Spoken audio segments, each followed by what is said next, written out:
d'attirer le serpent tout en protégeant la jambe du pisteur. Le remède agit encore comme un lubrifiant. En imprégnant un tissu qui entoure la jambe, il facilite sa pénétration dans la gueule du reptile.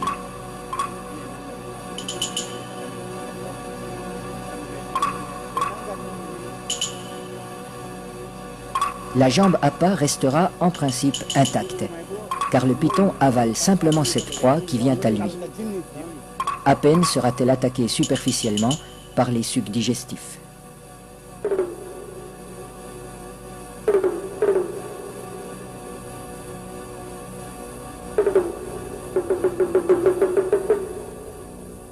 Cette chasse n'est pas sans risque. Un python particulièrement puissant pourrait entraîner l'homme dans son repère. La jambe restée à l'extérieur limite ce danger, mais le pisteur court le risque d'être désarticulé.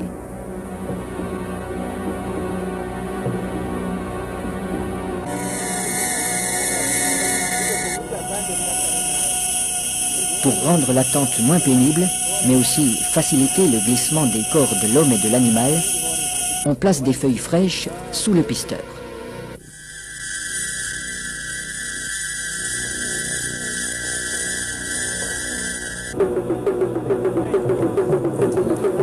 Sa jambe est déjà avalée au-delà du genou quand il commande qu'on le tire en arrière.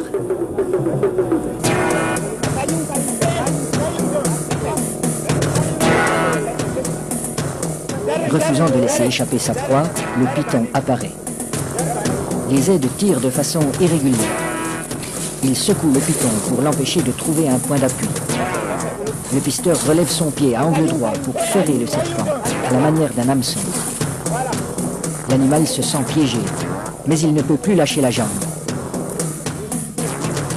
Le python est maintenu allongé. Il faut éviter qu'il ne s'enroule. Cette position lui enlève une grande part de sa force. Pour dégager sa jambe, Naina déchire la gueule du python au couteau.